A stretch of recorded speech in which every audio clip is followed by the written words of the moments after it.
Have you ever walked into a room and felt every single eye land on you? Not with curiosity, not with warmth, but with that cold, particular kind of silence that says we already decided what you are before you open your mouth. Most people have felt a version of that. A bad hair day, a wrong outfit, a rumor that got ahead of them.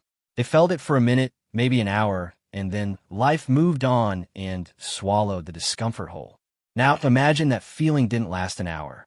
Imagine it lasted 23 years. Imagine an entire town. The bakery owner, the school teacher, the women at church, the men at the grain store, the children who whispered and pointed and ran. Imagine all of them looking at one woman and seeing something that wasn't there. A thing they'd invented in her absence, stitched together from gossip and fear and the very human need to have someone to blame when life goes wrong. Imagine they dressed that invented thing in burlap. Rough, ugly, shapeless, and they tied it around her so tight she started to forget some mornings what her actual shape was underneath. That is where this story begins. Not with a villain, not with a hero riding in to fix everything. It begins with a woman sitting alone in a house at the edge of a town that had already tried and convicted her in a courthouse made entirely of whispers. A woman who had learned to be small, to be quiet, to move like an apology through spaces that should have been hers. And it begins with a man, a Sioux hunter who had spent his whole life learning to read the land, to see what was actually there instead of what fear wanted him to see, who walked into that town and looked at her, not through the town's eyes, his own.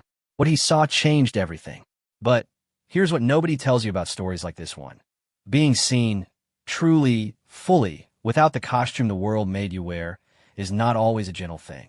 Sometimes being seen feels like having a wound opened, like standing in cold air after being numb for so long that the feeling coming back is indistinguishable from pain. She had been a monster of Harlow Creek for so long that the truth, when it finally arrived, was the most terrifying thing that had ever happened to her. This is that story. All of it. The ugly parts and the quiet parts and the parts that will make you think about someone in your own life you might have dressed in burlap without ever realizing your hands were moving. Read it slowly. It earned that.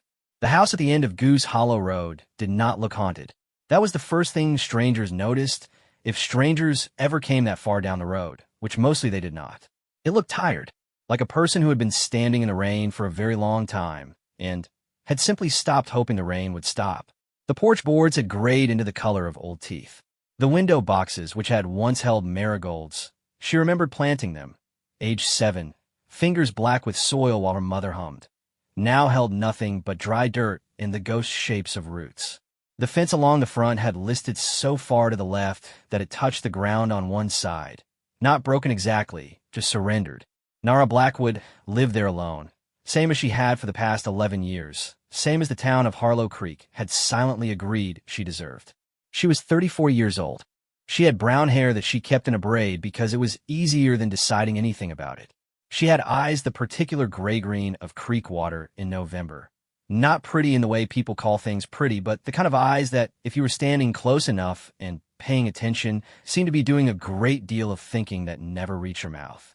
She had hands that were never fully clean because she kept a small garden, not for beauty but for eating, and she had a walk that had been worn into a careful thing over years, each step placed like she was accounting for it. She did not go into town if she could avoid it. When she had to go, for flour, for lamp oil, for the particular kind of thread she used to repair her own clothes, because buying new ones meant the dry goods store, and the dry goods store meant Mrs. Halloran, she went early. Before the bread smell started coming from Petty's Bakery, before the school children crossed through the square. She moved fast, and she moved quiet, and she kept her eyes arranged in a way that said, "I'm not here, I am just passing through." And mostly people let her do that. Mostly. Sometimes Mrs. Halloran would find a reason to come out from behind her counter and say something. Not loud. Never loud. Just that particular low voice that carried perfectly in small spaces. The voice trained by years of practice at the church social, at the quilting circle, at every gathering where women press together and decide what the world is. She would say it to whoever was standing nearby. A comment about the garden, about the house, about what Nara's father had done 12 years ago, and what Nara's mother had done after, and what all of that meant about Nara herself, about the kind of blood running through the veins of the woman standing in front of the thread display, not looking at anyone, holding a card of black thread like it was a small shield. Nara would pay and leave. She had been paying and leaving for 11 years. Before that, she had tried other things. She had tried explaining. The year her father was arrested, she had stood in the middle of Petty's bakery. She was 22, her voice only shaking a little. And she had said clearly that she had not known. That she had found out the same morning as everyone else, from the sheriff's deputy standing at her door with his hat in his hands, and the particular look men get when they have to deliver information that will take everything apart. She had said she was sorry. She had said she grieved the people her father had hurt. She remembered exactly what happened after she said that. She remembered the sound the room made. Not loud, not angry, something worse. A kind of settled quiet, like a door closing very firmly, that said we have already decided, and your words are not doors, they're not keys, they're not anything we're interested in. Her mother had left 3 weeks after the arrest. Not fled. Walked out the front door of that same tired house with one bag, and the look of a woman cutting a cord that had been fraying for years. She had gone to live with her sister in another county, and had sent one letter in the first year, and then the letter stopped. Nara understood. She had never been able to quite forgive it, but she understood. That left her alone in the house, and alone in the town, and alone in the version of herself the town had built. The version went like this. Nara Blackwood was her father's daughter. Her father had been a man who smiled at everyone and quietly, over the course of a decade, had been stealing from almost every family in Harlow Creek in way small and large through bad loans that were not bad by accident, through land deals that appeared fair until you looked close, through the particular genius some people have for making harm look like help until it is too late to tell the difference. He had charmed them all. He had been the kind of man people invited to dinner and trusted with their children and elected to minor civic positions, and every bit of that trust had been a tool he was using. When it came apart, the town needed somewhere to put the feelings. He was in a prison 300 miles away. His wife was gone. His daughter was standing right there. They dressed her in his sins. Not all at once. It took time, the way these things always take time. First there were the looks. Then the comments that were almost compliments, but had something sharp hidden in the center. Then the invitations that stopped coming. Then the conversations that ended when she approached. Then the employers who found reasons to let her go one after another, until the only work she could get was piecework, done at home, no face required. Then the children who had been told something by their parents. Nothing specific, just a tone, a hesitation, a small withdrawal when Nara's name came up, and who carried that tone into the schoolyard and deployed it the way children deploy everything. Without mercy, without context, as pure inherited verdict. By the time she was 25, she had stopped fighting it. Not because she believed it. She had never believed it. Not the version they'd made of her. But there's a specific exhaustion that comes from arguing with a wall, and a town that has decided what you are as a wall. You can throw yourself at it every day, and the only thing that changes is you. She had found a different way to live instead. She grew things. The small garden produced more than she needed, so she left the surplus at the edge of her fence in a wooden crate, potatoes, squash, dried herbs, with no note. People took them. She knew they took them because the crate emptied and refilled in a rhythm she had learned to read.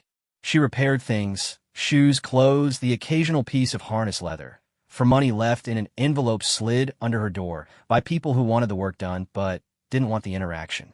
She read. She had inherited her mother's books and added to them slowly, buying from the traveling bookseller who came through twice a year and who was not from Harlow Creek, and therefore treated her like a person who was simply browsing. She had built a life that required very little from other people. She told herself this was enough. Most mornings, she almost believed it.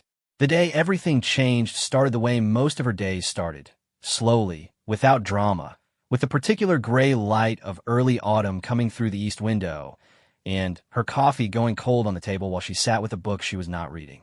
She was thinking about the fence.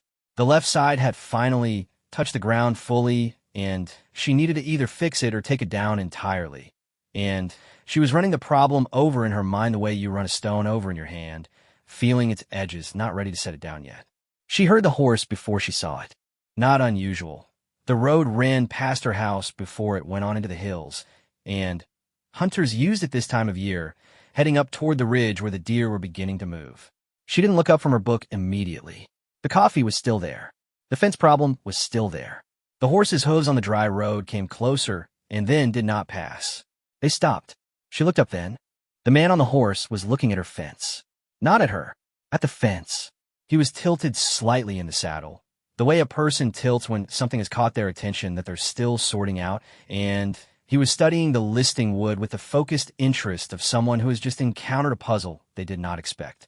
His horse, a dark roan with one white foot, stood perfectly still under him with the patience of an animal accustomed to its rider's pauses. He was Lakota. She could see that in his face, in the structure of it, in the particular quality of stillness that sat in his body the way stillness sits in people who have learned it not as absence, but as presence. He wore trail clothes, functional, and worn in the specific way that speaks of actual use rather than purchase. A leather vest over a cotton shirt, trousers the color of dry grass, boots that had seen serious country. He had a rifle in his saddle scabbard, and the kind of hands that knew what to do with it. His hair was dark and pulled back. He looked, from a distance of 40 feet, like a man entirely unimpressed by whatever story this town had told about whatever was here. He looked up from the fence. Their eyes met. She waited for the thing, the small withdrawal, the arrangement of the face into polite neutrality that was actually a wall going up. Every person she had made accidental eye contact with in 11 years had done some version of this, some faster than others, some more obviously, but all of them. It was so reliable, she had stopped experiencing it as hurt and started experiencing it as information, like a weather pattern she had learned to forecast. He did not do the thing. He looked at her the way a person looks at another person, with straightforward attention, a slight assessment, and then a nod. Simple, clean. The nod of a man on a road acknowledging a woman on a porch, nothing more and nothing less. She found she did not know what to do with it. He looked back at the fence. "Corner post is rotted out at the base," he said. His voice was even, matter of fact, directed at the fence more than at her. "Everything else looks sound. Pull the post, set a new one, the whole side'll come back up." She sat there for a moment. "I know," she said. He looked at her again. Something shifted in his expression. Not quite a smile, but a recognition. Like she had said something that confirmed a thing he'd been working out. He said. And then, as if this were a perfectly ordinary conversation between two people who knew each other, which it was not. "Hardware store carry posts?" "Harlow Creek Hardware," she said. "On the square." He nodded once more. He looked at the fence one more time. Then he touched the rein lightly, and the roan moved on down the road toward the hills. She sat on the porch until she could no longer hear the hooves. Then she sat a while longer. She was trying to identify the feeling sitting in her chest, which was an unfamiliar one. It wasn't large. It wasn't dramatic. It was more like the sensation of a window being opened in a room you'd stopped expecting to have windows. Small, a little cold, bringing in something from outside that the room had been missing for long enough that she'd stopped remembering what air felt like coming in. She picked up her cold coffee. She drank it. She thought about the fence post. His name, she would learn later, 3 days later, when he came back down the road with a new post across his saddle and tools in his pack, moving with the self-contained purposefulness of a man who had made a decision and was executing it, was Dakota Whitehorse. He was 40 years old. He had come through Harlow Creek on his way to the northern hunting grounds and had stopped for 2 nights at the edge-of-town boarding house run by old Percy Maines, who was too cheap and too tired to care about local politics, and rented rooms to anyone with coin. He had heard the stories about the woman in the gray house on Goose Hollow Road. Of course he had. A town the size of Harlow Creek ran on story the way a mill runs on water. You couldn't stay there 2 days without knowing the stories, and the story of Nara Blackwood was one of the town's most well-maintained pieces of architecture. He had listened. He had looked at his hands while he listened. Then he had ridden out the next morning, and when he passed the gray house and saw the fence and saw the woman on the porch with her cold coffee and her book, what he had seen was not a monster. What he had seen was a person doing the very quiet, very difficult work of surviving. He knew what that work looked like. He had been doing it himself for 20 years in different geography, wearing different burlap, laid over his shoulders by people who needed something to fear and had selected him for the honor. He knew the particular way the body holds itself when it has been told for a long time to take up less space. The careful walk, the arranged eyes, the small life built to require very little from a world that has made very little available. He had seen all of it in 30 seconds of a woman not reading her book on a gray porch. And he had thought, the corner post is rotted out. Everything else looked sound. He had not planned to come back. He was a practical man, and the hunting ground were waiting, and Harlow Creek was not his town, and its stories were not his business. He had ridden up into the hills and spent 2 days doing the thing he did best, moving through country with a particular attention to what was actually there, hoof print and bent grass and the direction of wind, that made him exceptional at his work. But on the second day, sitting still on a ridge watching a draw below, he had thought about the fence, about what it would cost to fix it, about what it would cost not to. On the third day, he was back on Goose Hollow Road with a post, and a post-hole digger, and a level-headed confidence that she would either let him do the work or tell him to go, and he would accept either outcome without drama. She was in the garden when he came down the road, kneeling in the dirt, pulling the last of the season's squash, her braid over one shoulder, hands the particular shade of earth dark that means someone has been at this for hours. She looked up. He stopped the horse. Brought the post, he said. She looked at him for a long moment. Then she looked at the post lying across his saddle. Then she looked back at him. Why, she said. It was not a hostile question. It was a genuinely curious one. In her experience, people did not do things for her that were not required by transaction. She had a worldview in which favor was extinct, generosity was a cover for something, and strangers who appeared with tools were to be examined with care. He thought about it. Fence needed fixing, he said. I was coming back through anyway. She stood up. She brushed the dirt from her hands against her work trousers, not cleaning them, just moving the excess, and she looked at him with those November Creek eyes, and he had the distinct sensation of being read, not performed for. Read? I don't have money right now, she said. I can pay you in 2 weeks when the piecework pays out. Didn't ask for money. People always want something. Post needs one man, and about an hour, he said. I have an hour. She looked at the fence. She looked at him. She looked at the roan horse, who was standing with that same inexhaustible patience, one ear forward, communally unbothered. Coffee's old, she said. I can make new. That works, he said. He dismounted. The fence took 40 minutes. He dug out the rotted post with the clean efficiency of someone who had done this kind of work before and would do it again without considering it remarkable. Set the new one in concrete he'd brought in a paper sack mixed with water from her well. Checked it for level with an instrument he produced from his pack like a man who plans for things, and then walked the fence line, tamping down the wire and resetting the staples while the concrete set. She brought the coffee out to the porch and did not hover over him or make conversation while he worked, which he noticed and appreciated. And when he was done, he came to the porch and sat in the other chair. There were 2 chairs. She had always kept 2. She did not examine why, and drank the coffee. It was good coffee, better than the boarding house. They sat for a while without talking. Town talks about you, he said eventually. Not careful about it. Not cruel either. Just a statement. I know, she said. Heard at Percy's. Percy's a good man, she said. He doesn't add to it. No, Takoto agreed. He doesn't. A bird went over. None of it's true, she said. Not defending. Not pleading. Just information, delivered in the same tone she'd used to tell him about the hardware store. Like she was giving him directions, and he could do what he liked with them. He drank his coffee. I know, he said. The air between them shifted very slightly, the way air shifts in a room when a window has been opened that has been closed a long time. She did not ask him how he knew. He did not explain it. That was the beginning. Not of a romance. Not yet. Though it would become that in the slow and careful way things become what they are when both people involved have been burned before, and move toward warmth the way you move toward a fire you're not sure is yours to sit beside. It was the beginning of something simpler and more foundational than romance. It was the beginning of being seen. And for Nara Blackwood, who had spent 11 years learning to be invisible, being seen was the most complicated thing that had ever happened to her. She had built the invisible life so carefully. She had made it livable. She had learned to need nothing from the town, from the people in it, from the whole apparatus of belonging that she'd been expelled from at 22, and had slowly stopped mourning. She had told herself so many times it had worn grooves she mistook for truth, that the solitude was a choice. that she preferred it, that people were noise and trouble, and the garden was quiet, and the books were honest, and the piecework paid, and what more did a person need?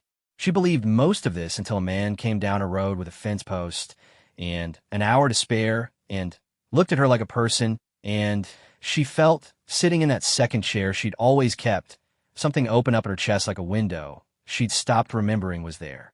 It was inconvenient. It was enormous. She went to bed that night and lay in the dark and felt the feeling moving around inside her like an animal that had been led into a house it had never been in before, bumping into furniture, not sure what to do with all the space. She told herself it was nothing. She knew it wasn't nothing. She was afraid, and this particular fear was a new species of fear, different from the old fear of town eyes and whispers and the cost of walking to the hardware store. This fear was specific to the thing opening up, because something that has been closed and numbed for 11 years when it opens does not open gently. It opens the way a wound opens. All of it, all at once, the full sum of what had been held under pressure for so long. She lay in the dark. She thought about what it would cost to let a person see her. She thought about what it had already cost to go unseen. She did not sleep for a long time. Outside, the repaired fence stood straight in the moonlight, the new post pale against the old wood, everything else sound, the whole line of it holding up. He came back on Thursday. Not for the fence. The fence was done, straight and solid, the new post already beginning to silver at the corners in the October air. He came because he was still in Harlow Creek, 3 days longer than he had planned to be, and he had not examined this fact carefully enough to identify its source. He told himself the northern hunting grounds could wait another week. The season was long. He told himself he needed to resupply. He told himself Percy, Maine's made decent eggs, and the road north was better in dry weather, and there had been rain yesterday. He told himself many things on the ride from Percy's boarding house down Goose Hollow Road. None of them were the truth, which was simpler and more inconvenient. He had been thinking about the woman with the November eyes since he rode away from her porch, and he was a man who, when he kept circling back to something, eventually went back to look at it directly. She was splitting wood when he came down the road. Not the little ornamental kindling splitting of someone who does it occasionally. She was working through a serious pile of unsplit rounds with the methodical intensity of someone preparing for a winter they took seriously. Her form was good. Feet set wide, axe raised correctly, the split happening at the center where the grain wanted to open. She had done this before. Many times. She heard the horse. She did not stop splitting the wood immediately. She finished the piece she was working on, set the halves aside, set the next round on the block. Then she looked up. Something crossed her face that she shut down very fast. He was close enough to see it before it went. He filed it away. "You're still here," she said. "Resupplying," he said. She looked at him with that reading look. "Percy's is the other direction," she said. "A beat. Thought I'd see if the post set right," he said. She looked at the fence. They both looked at the fence. The post had set perfectly plumb and solid, the concrete cured gray and clean at the base. "It's set right," she said. She set another round on the block. "You want to split some wood?" she said. He got off the horse. They worked through the pile together for an hour, trading off at the block without discussion, developing a rhythm the way people develop rhythm when they are both practical and not afraid of physical work. One splitting, one stacking, switching without signal, the axes speaking in alternating thuds that echoed off the tree line. They did not talk. The work was present and sufficient. The pile went down. The stacked would climb the side of the house in neat courses. When they stopped, she was breathing hard in the way that comes from real labor, and he was sweating through his shirt. She brought water from the well in 2 tin cups, and they stood drinking it in the cool air. "You hunt alone?" she asked. "Mostly. Family." He was quiet for a moment. "I had a son," he said. 2 words of history. Nothing more.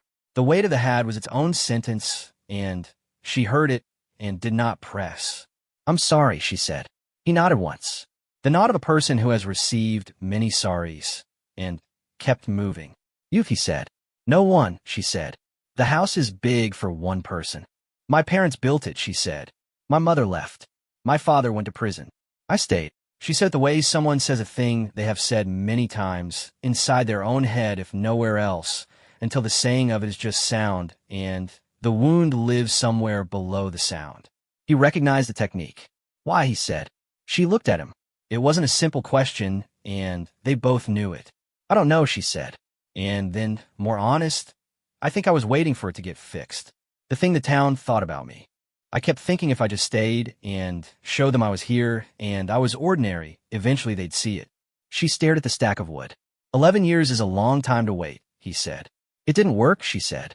Flat. Not self-pitying. Just the conclusion of an experiment. The October light was going amber and long across the yard. Somewhere down the road, a crow was operating.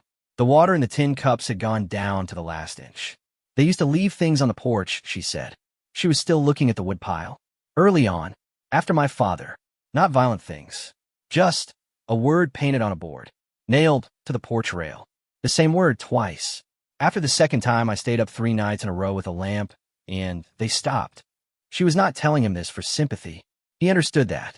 She was telling him this the way you tell someone the topography of a place, so they understand the terrain, the distances, what's uphill, and what isn't. He had asked an honest question. She was giving him an honest answer. The word, he said. She told him. He was quiet for a moment. I've been given different words, he said. Same intent. She looked at him. I know, she said. And she meant it. Not as a platitude. She had read her books, and she had thought about the world beyond Harlow Creek, and she understood, in the way a person who has been the target of a story can understand what it means to be the target of a different story, that the mechanism was the same even when the costume was different. That was the moment something shifted between them. Not romantic yet. There would be time for that, and it would come with its own complications, its own specific fear. This was anterior to romance. This was the moment of recognition that sits underneath it. Two people who have been assigned the role of monster in different theaters, sitting in the amber October light with their tin cups, looking at each other over the full distance of their separate histories, and finding a shared coordinate. She had not felt a shared coordinate with another person in 11 years. She did not know what to do with her face. She looked back at the woodpile. Coffee again, she said. Yes, he said. This is how it went for the next 2 weeks. He came in the mornings, sometimes, or in the afternoons, and there's always something that needed doing, the kind of small maintenance that accumulates when a person is one person managing a property built for more. A section of roof over the back porch that leaked. The kitchen window that had been painted shut and required 3 men's worth of persuasion to open. A section of the garden fence that the deer had been sampling. He worked, and she worked alongside him, and sometimes they talked, and sometimes they didn't, and the silences were the productive kind, the kind that build between people who are comfortable in the same space rather than performing for each other. The town noticed immediately. Harlow Creek was not large enough for anything to happen without the town noticing. A strange horse on Goose Hollow Road. Twice, then, for times, then, every few days, was a piece of information that could not contain itself. By the end of the first week, it had been through the quilting circle and the bakery and the grain store, and Percy Maines had been asked pointed questions he cheerfully declined to answer. By the end of the second week, it had been refined, in the way town gossip refines things, into something more elaborate and more alarming than the facts. Mrs. Halloran had a theory. Mrs. Halloran always had a theory. Her theory, delivered in that perfectly calibrated low voice to the 3 women who formed the core of Harlow Creek's opinion-making apparatus, was that Nara Blackwood had found herself a man the same way her father had found his victims, by appearing to be something she wasn't. By putting on, for a stranger who didn't know better, the mask she couldn't wear in town anymore because the town had seen through it. The theory required that the stranger be a fool. He was, the theory held, just another person her blood was going to harm. The 3 women passed this along. It moved through Harlow Creek the way a cold moves through a school. Everyone caught it at slightly different times, in slightly different forms, but the underlying contagion was the same. What nobody in that information chain knew, what none of them had the category for, was that Takota Whitehorse was not fooled. He was not unaware of the town's assessment. He had heard the version of Nara that Harlow Creek had authored, in full, from multiple sources, with the particular earnestness of people who believe they're performing a public service by warning you. He had heard it, and he had looked at it, and he had put it next to what he had observed with his own eyes over 2 weeks of shared labor and shared coffee and the kind of conversation that only happens when 2 people are both telling the truth. He had made his assessment. His assessment disagreed with the town's. He had been making assessments like this his entire life. In the hills, and the draws, and the prairie flats where he worked, the difference between what something appeared to be and what it actually was could be the difference between going home and not going home. He had learned early that the stories people told about what was out there, the dangerous place, the bad trail, the haunted ground, were almost always stories about themselves. Their fear, their history, their need to locate danger somewhere outside, so they didn't have to look at where it was actually living. He had ridden into enough supposedly dangerous places and found them merely beautiful and misunderstood to know the pattern. He saw the pattern in Nara Blackwood. He saw the woman who left surplus vegetables for people who whispered about her. He saw the hands that fixed things rather than broke them. He saw the person who had been offered 11 years of ugliness and had responded not with bitterness. Though the bitterness was there, he could see it in the corners of certain silences. He was not naive, but with a life built around what she could control. The garden, the work, the books, the second chair on the porch. He saw the second chair. He thought about the second chair. On a Saturday morning, 2.5 weeks after he had first come down Goose Hollow Road with a post, something happened in Harlow Creek that changed the temperature. He had gone into town for supplies, alone, which was his normal mode, and was loading his purchases into his saddlebag in front of the hardware store when a man he had not spoken to before stopped on the boardwalk and looked at him with the specific expression of someone who has been sent. The man's name was Douglas Fell. He was 45, broad across the chest, and had the look of a person accustomed to being physically large in situations as a form of communication. He was not the instigator. He was the delivery mechanism. "You're the one spending time with the Blackwood woman," Douglas Fell said. Dakota finished loading his saddlebag. He checked the buckle. "I've been helping with some repairs," he said. Douglas said. The same syllable Dakota himself used, but carrying a different cargo entirely. "People here know that family pretty well. You being a stranger might not have the full picture. I appreciate the concern," Dakota said. He said it without any particular inflection. "She's her father's daughter," Douglas said. "Some things don't fall far." Dakota looked at him then. Not angry. He had a long way to travel before he got to angry, and anger was not his first choice anyway. He looked at Douglas Fell with the same clear attention he turned on everything. The fence post, the deer track, the creek surface that tells you where the fish are if you know how to look. "Her father's been in prison 12 years, he said. "The blood doesn't go to prison," Douglas said. The boardwalk was quiet. 2 other men had stopped, not close, but in the listening range that is not accidental. "I've heard a lot about that," Dakota said. "The blood. People who believe a person is their family's crimes." He picked up the saddlebag. "I've had the same things said about me, different reasons. I didn't find it true then either." He walked to his horse. He could feel Douglas Fell watching him. He could feel the other 2 men watching. He mounted and rode. He thought about it on the way down Goose Hollow Road. He thought about what it meant that 2.5 weeks in, the town was sending people to warn him. He thought about what the escalation meant, that his continued presence was perceived as a problem, which meant his continued presence was disrupting something the town needed to maintain. The story about Nara Blackwood was not just a story. It was infrastructure. It was load-bearing. Somewhere in the moral economy of Harlow Creek, having a monster at the edge of town was doing work that the town needed done, and a stranger who kept coming back to Goose Hollow Road with fence posts and hours to spare was threatening the structural integrity of that work. He had seen this before, too.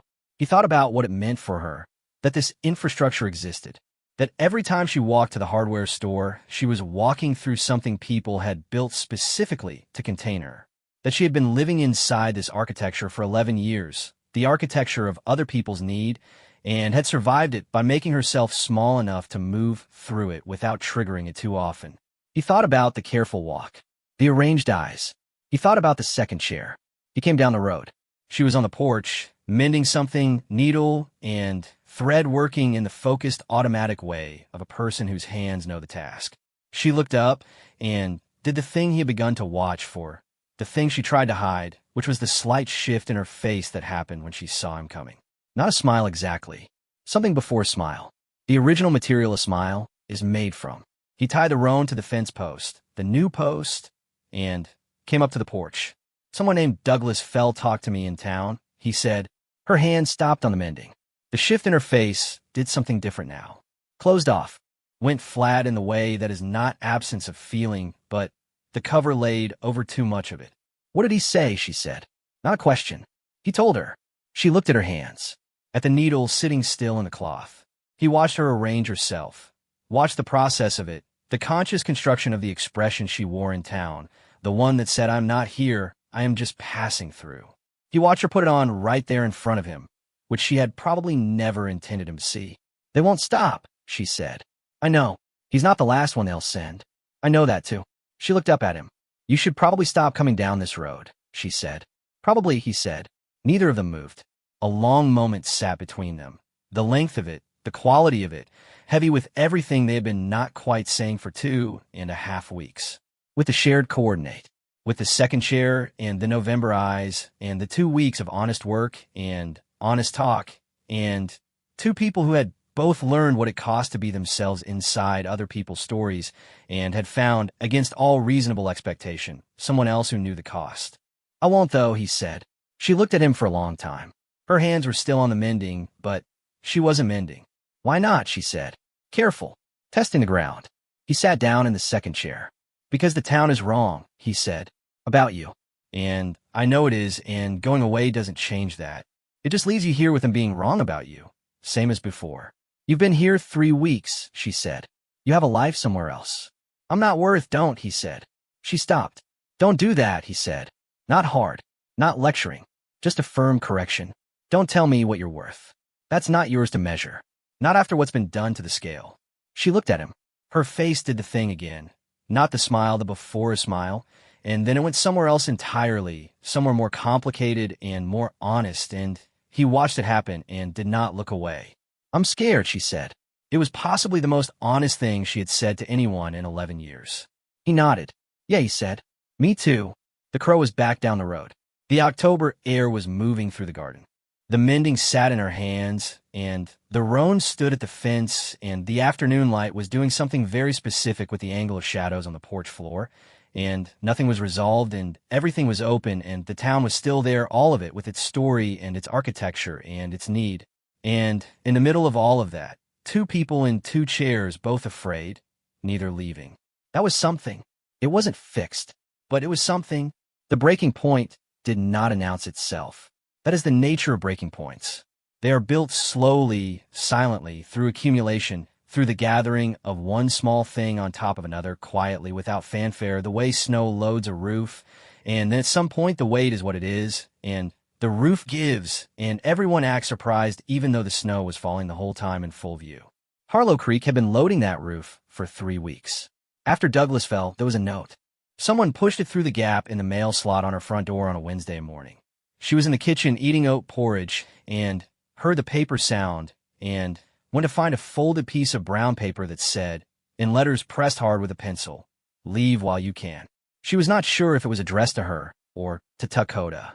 She folded it and put it in the kitchen drawer with the other things she had kept. The 2 painted boardword from years ago, a letter from a former employer that had been aggressively unkind, things she kept not for the feelings they produced, but because she had learned early that if something escalated, evidence was a language that authorities occasionally spoke.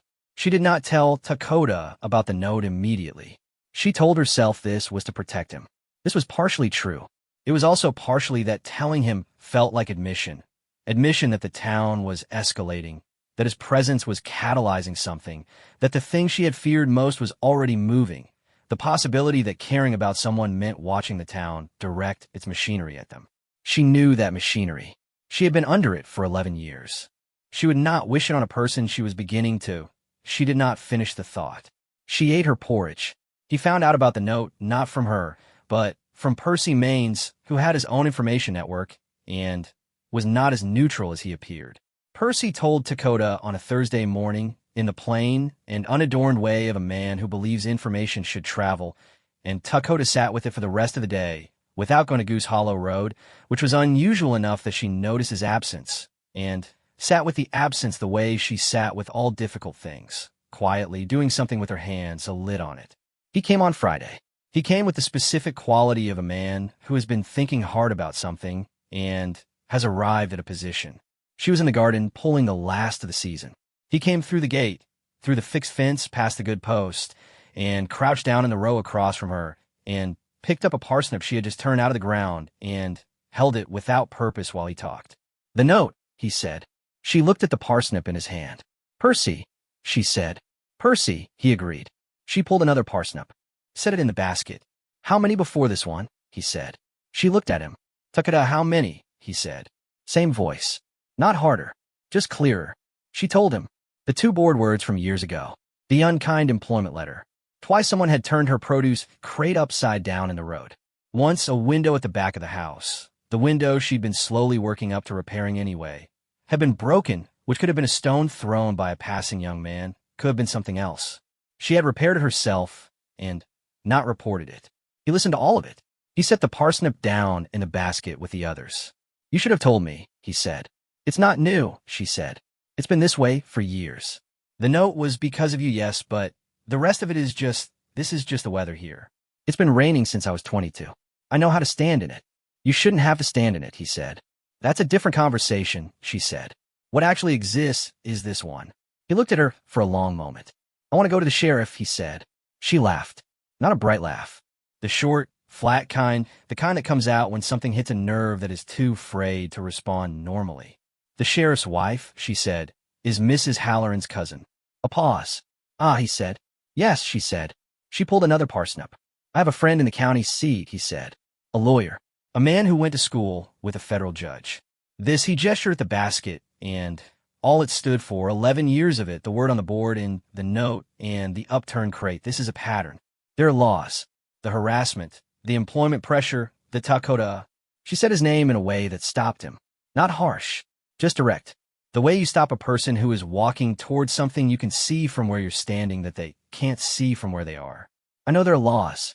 I know there are people who enforce them sometimes. I know what the county seat looks like and how long it takes to get a decision and what a decision means when you have to come home and live in the same town while it's being appealed. I know all of that. I have lived here for 34 years. I've been thinking about this for 11 of them." He was quiet. "I'm not hopeless," she said. "I'm not surrendered. I know this terrain. You've been here 3 weeks." Something moved through his face. A quick thing. She caught it. "You're right," he said. "I usually am about this particular subject," she said. A long pause. "What do you want?" he said. Not rhetorical. He was asking for information. What does this person actually want, independent of what I think she should want, independent of what I want for her? She sat back on her heels. The question was so simple, so almost insultingly simple after 11 years of a town that had never once thought to ask it. What did she want? She looked at the garden, at the parsnips in the basket, at the fixed fence, at the man kneeling in the row across from her holding a question that no one had asked her in a very long time. "I want to walk to the hardware store," she said, "without working out my face before I go." She said it quietly, not dramatically, the way a person says the truest version of a thing when they have been asked clearly and have decided to answer clearly. "I want to sit on my porch and not do the calculation about whether someone will come down the road. I want to sell my vegetables at the market square on Fridays the way I used to when I was young, and the town knew my name before they knew my father's. I want," she stopped. "Say it," he said. "I want people to stop wearing my father's face over mine," she said. "I want Inara. Just Nara. Not his daughter, not the monster in the house at the end of the road, not the warning they give their children. Just a person who grows parsnips and reads books and fixes things and lives here." The garden was very quiet. He was looking at her with an expression she had not seen on a human face directed at her in so long that she had trouble, for a moment, identifying it. Not pity, not the careful compassion of someone managing a difficult situation. Something simpler and harder and more serious. Belief. He believed her. Not about the facts. He had always believed the facts. He believed her. The whole of her. The one she had just described. The rightness of it. The simple human legitimacy of wanting to be a person in a place where you lived. She felt the pressure behind her eyes and pressed it down hard. She was not going to cry in the garden. She had decided this a long time ago. "Okay," he said. She pulled the last parsnip. "Okay," she said. She did not know yet what he meant by okay. She would find out over the following days. What he meant, it turned out, was that he went into Harlow Creek the next morning and he began talking to people. Not defensively, not combatively. He went to the bakery and bought bread and stayed to talk. He went to the hardware store and asked the owner about the winter forecast, and listened to the answer with the same focused attention he turned on weather patterns in the field. He went to the grain store and engaged the two men there in a conversation about the price of feed corn that lasted 40 minutes. He was good at this. He was a man who moved through places alone and had learned early that the way you survive in unfamiliar terrain is not by forcing it to accommodate you, but by learning its language and speaking it clearly enough that it recognizes you as native. He had done this in towns and camps and hunting grounds across 4 states. He did it now. He listened to what the town said about Nara. He listened carefully. Then, gently, without heat, without accusation, with the plain and level voice of a man stating things he knows to be true, he began saying different things. He mentioned to the bakery that the woman at the end of Goose Hollow Road kept a food crate at her fence that half the town had been helping itself to for years. He said this not as an accusation, but as an observation in the mild tone of someone noting a fact they find interesting. He mentioned to the hardware store that she had been living alone in a large house for 11 years and managing all the maintenance herself, which was no small thing. He mentioned to the grain store men that he had done some repair work in the area, and she was the only person in the county he had met whose woodpile was already laid up to the eave in October. He did not defend her. He did not argue.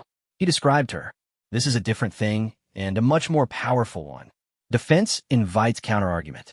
Description is harder to argue with because it asks the listener to do the work, to place the image next to the story they are carrying and notice without being told the discrepancy. Some of them noticed. Not all. Mrs.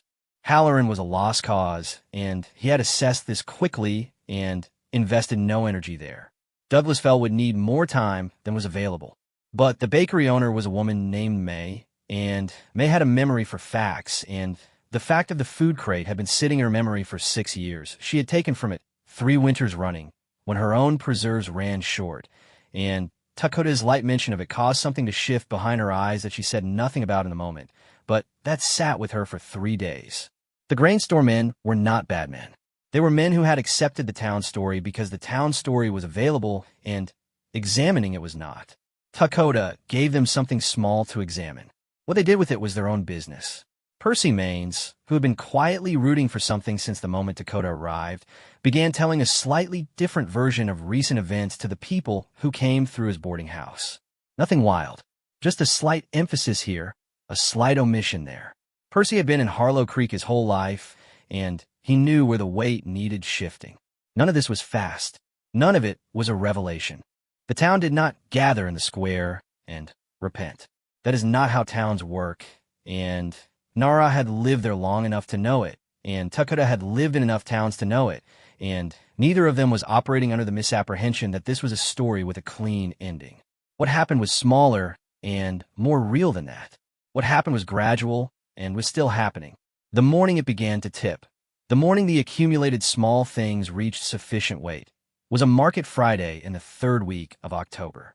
Nara had been going to the market square on the first Friday of every month for 3 years to sell dried herbs and occasionally surplus produce from a small folding table at the edge of the square where the other tables were not. She went early, stayed 2 hours, left. People bought from her.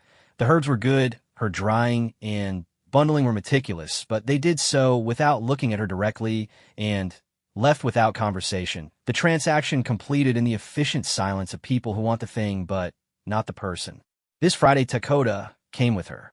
He did not announce this in advance. He was at her door when she was loading the basket, and he said he wanted to come, and she looked at him and said, "It'll be worse if you're there. They'll make something of it." And he said, "Probably," and did not move. She stood in the doorway for a moment holding the herb bundles and looking at him and thinking about everything that would be made of this in the quilting circle by sunset. She stepped back. He came in. They walked to the market square together in the cold October morning, her basket on one arm, walking in the particular not quite closed formation of 2 people who are something to each other that they haven't named yet and are carrying carefully.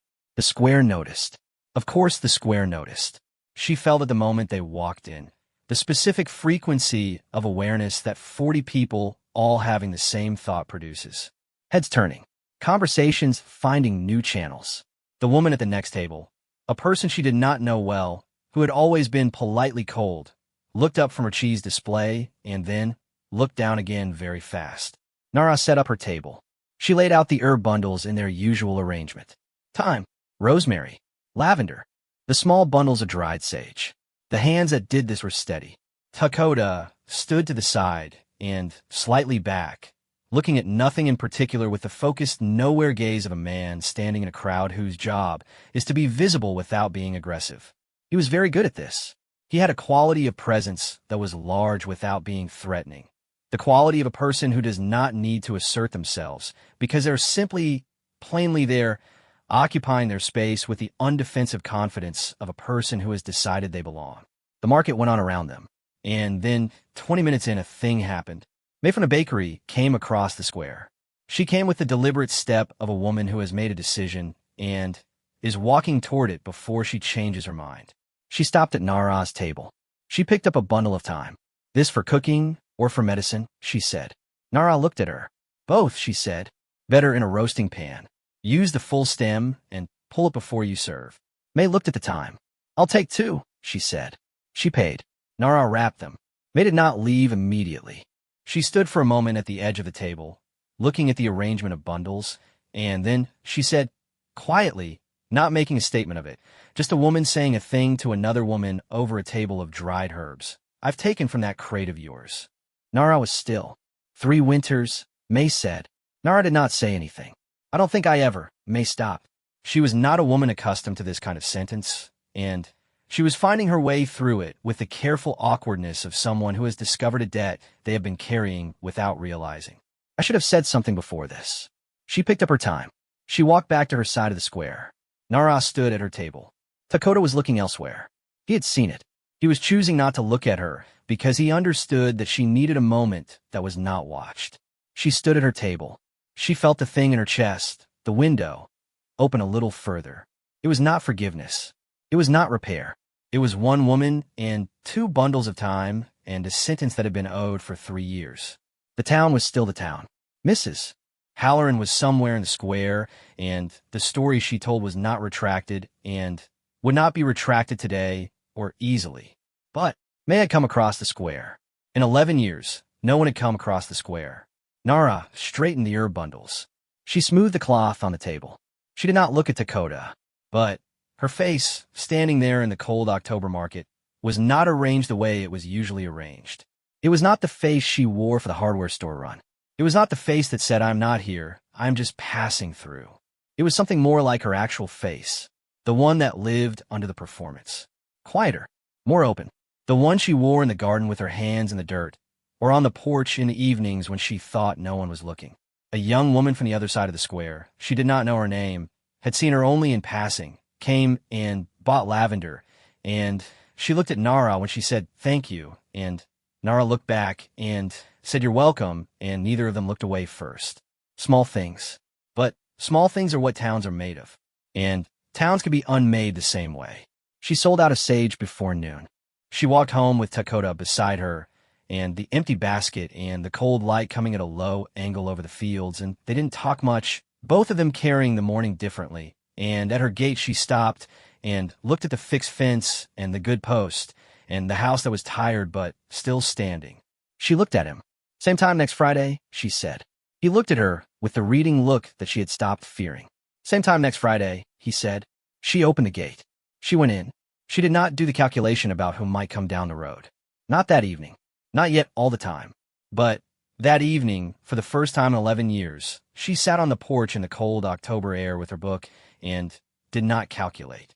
She just sat in the second chair, which was still the second chair, and was carrying its question forward, as second chairs do. The crow was somewhere down the road.